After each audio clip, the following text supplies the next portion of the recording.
mahirap mag-commit ng oras para sa pananalangin.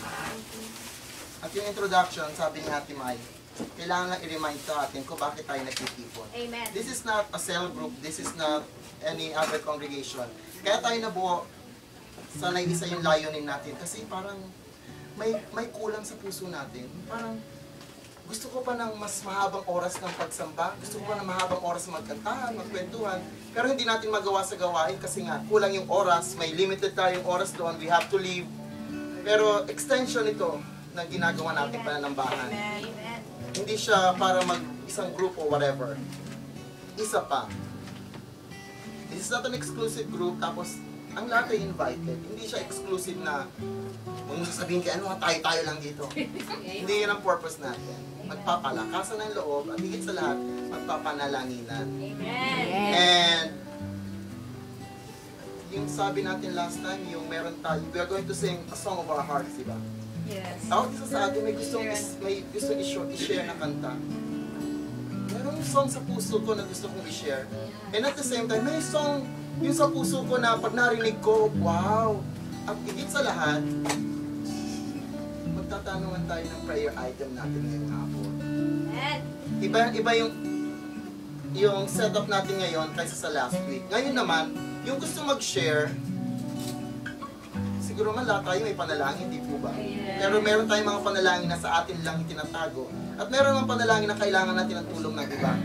Na, uy, may sakit si nanay ko, pwede ba tulungan niyo ako mag-pray ng kagalingan niya? Ito ang simpleng ganong klase ng panalangin na kailangan naman talaga na tulungan natin ang ating kapwa manggagawa sa pananalangin.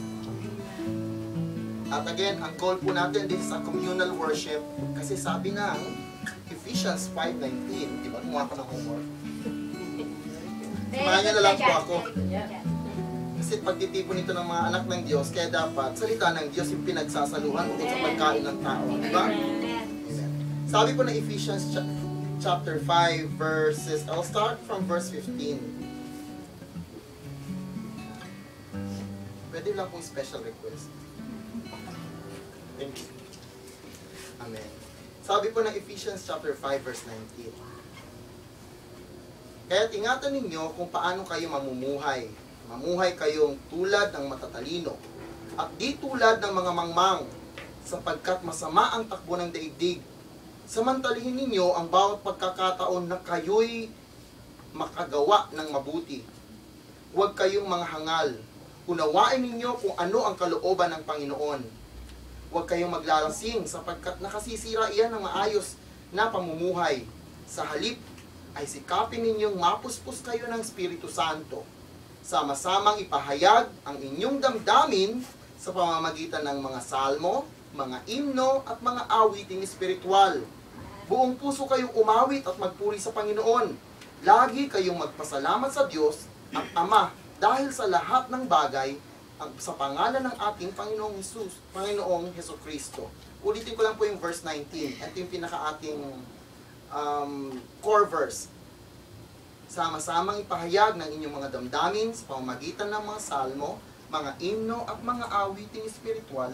Buong puso kayong umawit at magpuri sa Panginoon. Amen. Si Pablo ang nagsasalita para sa mga taga-Efeso. Bakit nabanggit niya yung paglalasing? Siyempre, pag may mga gathering, may mga inuman. At hindi yun mawawala. Kahit si Jesus, pinagbintangan siyang drunkard ng mga Pharisees. Kasi nga naman, tuwing makikita siya ng grupo-grupo magkakasama, nung ginagawa nila, nagkakainan, nagiinuman. Eh, wala kang magagawa. Ayun naman talaga ang purpose kung bakit nag-gather yung tao. Para magkainan. Yung mga miracles niya nga, feeding the 5,000 and feeding the 4,000. Still, pagpapakain pa rin. Pero what's the bottom line? Bottom line, pag nagtitipon tayo, at isang napakalaking oportunidad natin bilang mga manggagawa ng Panginoon, yung goal natin yung isa. Mag-awitan at magbigay papuri. Amen. At napakaganda yun, di ba?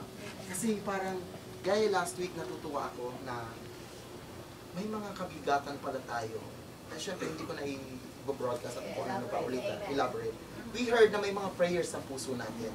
At ako personally, after that experience last week, I feel so relieved. Na parang, ang example ko nga, isang malaking bato na bitbit ko, at tinipak-tipak ko into, kung 12 people na doon, 12 na tao tayong nagkaka-share sa isang malaking bato. Now, I feel so light kasi hindi lang ako bumubuhat. May kapwa manggagawa na bumubuhat. At nananalangin para sa akin. Yun po yung ating maiksing introduction. Diba? Amen. Next program natin.